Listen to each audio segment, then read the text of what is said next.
Hello students, welcome to RNM academy channel. Students, અગાઉના વિડીયોમાં આપણે ત્રિહાર નિશ્ચાયક જોયો. ત્રિહાર નિશ્ચાયકનું સ્વરૂપ કેવું હોય તે જાણ્યું. ઉપનિશ્ચાયક કેવી રીતે મેળવી શકાય એ પણ સમજી લીધું. અને ઉપનિશ્ચાયકના આધારે એનો સહ અવયવ કઈ રીતે શોધી શકાય એ પણ આપણે જાણી લીધું. હવે આજે આપણે આજના વિડીયોમાં એ સમજવાનું છે કે ત્રિહાર નિશ્ચાયકનું વિસ્તરણ કઈ રીતે કરી શકાય. એનો અર્થ કે ત્રિહાર નિશ્ચાયકનું મારે મૂલ્ય નક્કી કરવું હોય તો એનું વિસ્તરણ કરતાં આવડવું જોઈએ. વિસ્તરણ કઈ રીતે કરી શકાય એ માટે પહેલાં થિયરી સમજી લઈએ. માનો કે આપણી પાસે ત્રિહાર નિશ્ચાયક આ સ્વરૂપનો છે. D is equal to A1 A2 A3, પછી બીજી હાર B1 B2 B3 અને ત્રીજી હાર C1 C2 C3. આવો એક ત્રિહાર નિશ્ચાયક આપેલો છે. તો આવા ત્રિહાર નિશ્ચાયકનું વિસ્તરણ કઈ રીતે કરી શકાય? તો બે વાત યાદ રાખવી પડે. આપણે એની હારના રેફરન્સમાં પણ વિસ્તરણ કરી શકીએ. હાર જેને આપણે પંક્તિ કહીએ છીએ, અને એના સ્તંભના રેફરન્સમાં પણ વિસ્તરણ કરી શકીએ. ઉદાહરણ તરીકે હું હાર લઉં તો ત્રિહાર નિશ્ચાયકની હારના જે ઘટકો છે એ ઘટકોને એના સહ અવયવ સાથે ગુણી લેવાના અને એનો સરવાળો કરી દેવાનો. તો હાર કેટલી છે? ટોટલ 3. કોઈ પણ ત્રિહાર નિશ્ચાયક હોય તેની હાર એટલે પ્રથમ હાર, દ્વિતીય હાર અને તૃતીય હાર, એટલે ટોટલ 3 હાર છે. પ્રથમ, પછી દ્વિતીય અને ત્રીજી છે એટલે તૃતીય.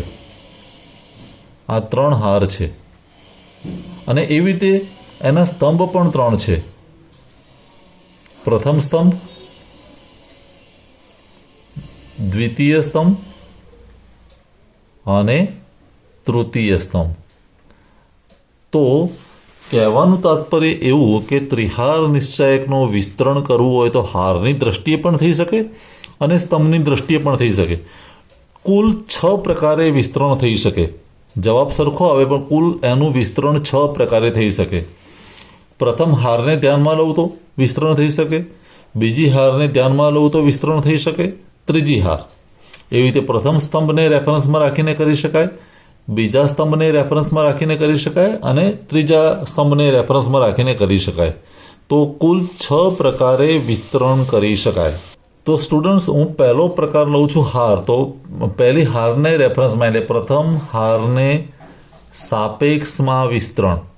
પ્રથમ હારને સાપેક્ષ વિસ્તરણ કઈ રીતે કરી શકાય એકવાર સમજી લઈએ. હું પહેલી હાર લઉં છું અને એના આધારે કેવું વિસ્તરણ થઈ શકે તે.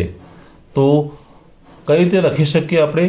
ડી ઇઝ ઇક્વલ ટુ પ્રથમ હારનો પહેલો ઘટક એટલે A1 અને એનો સહ અવયવ એટલે કેપિટલ A1 પ્લસ બીજો ઘટક એટલે A2, એનો સહ અવયવ એટલે A2 પ્લસ A3 અને એનો સહ અવયવ એટલે A3. તો દરેક ઘટકના સહ અવયવને ગુણી નાખવાના અને એનો ત્રણેયનો સરવાળો કરી દેવાનો. હવે અહીંયા સહ અવયવની વાત આવે ત્યારે આપણે પેલું જે નિશ્ચાયક છે પ્લસ અને માઇનસ સાઇનવાળો એ યાદ રાખવાની જરૂર છે. સહ અવયવની વાત છે એટલે કેવું હતું? અગ્રવિકર્ણ બધા પ્લસ, પ્રતિવિકર્ણ પણ બધા પ્લસ અને વચ્ચે બધે માઇનસ. આવી સાઇન યાદ રાખવાની. હવે મેં લીધો છે પ્રથમ હાર. તો પ્રથમ હારમાં શું કરી શકાય? પહેલી સાઇન પ્લસ એટલે A1. સ્ટુડન્ટ્સ, બાજુમાં કન્સ્ટ્રક્શન વર્ક ચાલે છે એટલે થોડું ડિસ્ટર્બન્સ રહેશે, તો ડિસ્ટર્બન્સ માટે માફી માગું છું. પણ આપણે વિસ્તરણ ચાલુ રાખીએ તો A1 અને એનો સહ અવયવ, A1નો સહ અવયવ એટલે A1ની હાર અને A1નો સ્તંભ બાકાત રાખીએ તો શું મળે? B2 B3. એનો ઉપનિશ્ચાયક લખી દેવો પડે. તો અહીંયા B2 B3 C2 C3 આ પહેલાંનો સહ અવયવ. પછી બીજા માટે A2 તો છે જ, પણ આગળ સાઇન કઈ લેવાની? માઇનસ, એટલે માઇનસ A2 અને એનો ઉપનિશ્ચાયક. તો A2ને સમાવતી હાર અને A2ને સમાવતો સ્તંભ કાઢી દઈએ તો શું મળે? B1 B3 C1 C3. તો B1 B3 C1 C3 અને પ્લસ ત્રીજી સાઇન પ્લસ છે એટલે પ્લસ A3 અને A3ને રેફરન્સમાં એનો ઉપનિશ્ચાયક, તો A3 ને હાર અને A3નો સ્તંભ કાઢી દઈએ તો B1 B2 C1 C2. હવે એ તમને પ્રેક્ટિસ થઈ ગઈ છે તો આપણે લખી શકીએ B1 B2 અને C1 C2. હવે આ જે મળ્યું એનું વિસ્તરણ આગળના સ્ટેપમાં કરીએ તો તમને આખા નિશ્ચાયકનું વિસ્તરણ મળી જશે. શું થઈ શકે? A1 અને બ્રેકેટમાં શું લખી શકીએ? B2 C3 minus B3 C2 minus A2 અહીંયા B1 C3 minus B3 C1 bracket over plus A3 અહીંયા B1 C2 minus B2 C1. અને આ પ્રકારે પહેલી હારને ધ્યાનમાં રાખતા વિસ્તરણ થઈ શકે. તો પ્રથમ હારને સાપેક્ષ વિસ્તરણ મેં તમને બતાવ્યું. હવે એવી જ રીતે બીજી હારને સાપેક્ષ વિસ્તરણ આપણે કરી શકીએ. તો સ્ટુડન્ટ્સ, હું અહીંયા લખું છું બીજી હારને સાપેક્ષ વિસ્તરણ. બીજી હારને સાપેક્ષ વિસ્તરણ.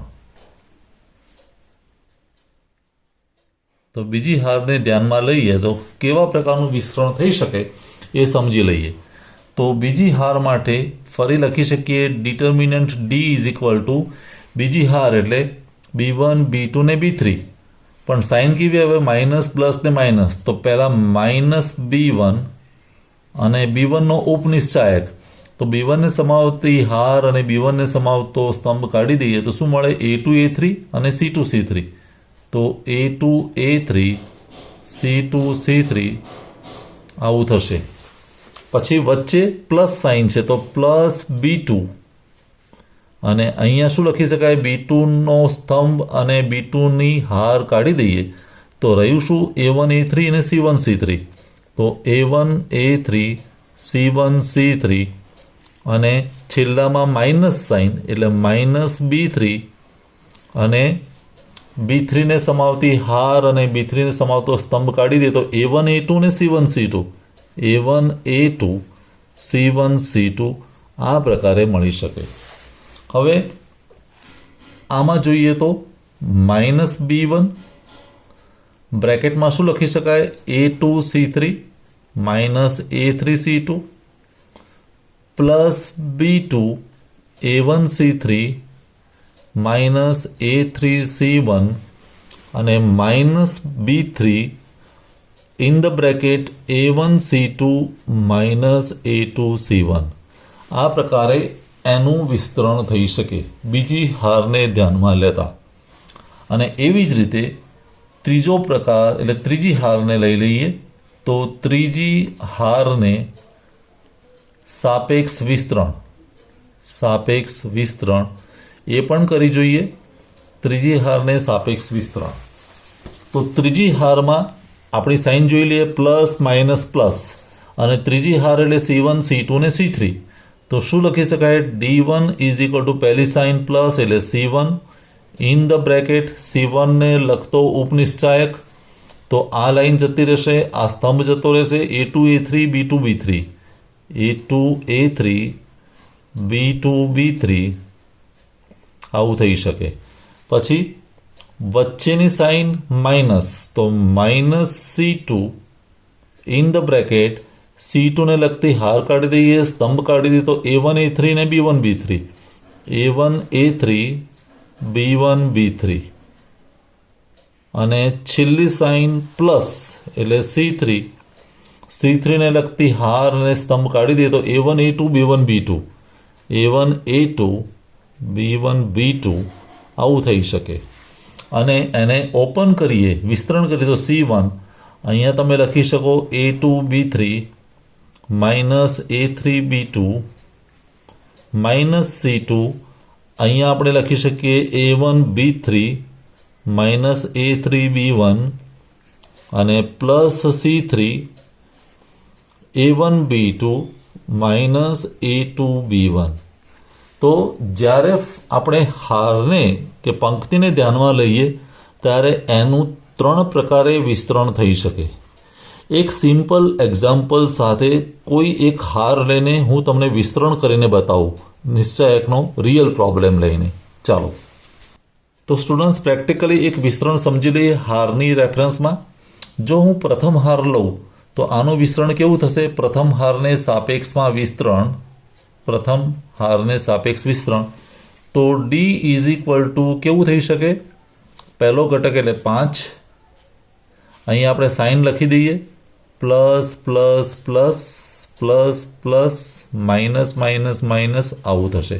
તો પ્રથમ હારમાં પહેલી સાઇન +5 અને 5ની સાથે એનો નિશ્ચાયક એટલે 3, 2, 1 - 2, 5ની હારને સ્તંભ કાઢી દઈએ તો પછી -3 અને એનો સ્તંભ અને હાર કાઢી દઈએ તો 4, 2, 6 - 2 અને +1, 1ની સાથેનો સ્તંભ અને હાર કાઢી દઈએ તો 4, 3, 6, 1 આવું થશે. હવે આનું વિસ્તરણ કરીએ તો 5 અને બ્રેકેટમાં 3 × -2 એટલે -6, -1 × 2 એટલે 2, -3, 4 × -2 એટલે -8, 6 × 2 એટલે -12, +1, 4 × 1 એટલે 4, -6 × 3 એટલે 18 આવું થશે.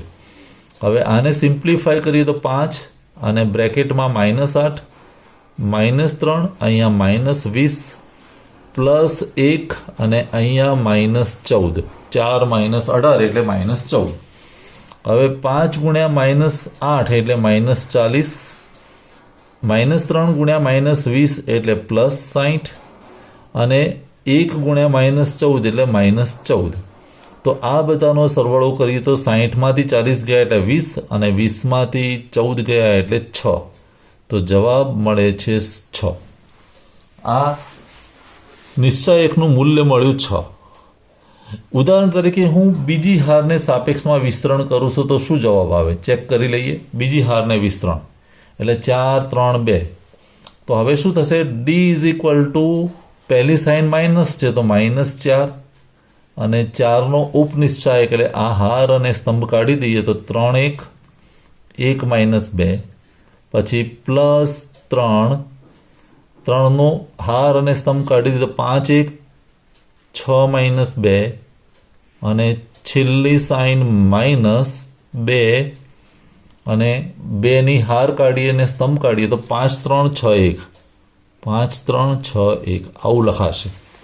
હવે આનું વિસ્તરણ કરીએ તો -4, 3 × -2 એટલે -6, -1, +3, 5 × -2 એટલે -10, -6, -2, 5 × 1 એટલે 5, -18. હવે -4, -6, -1 એટલે -7, +3, -16, -2, -13.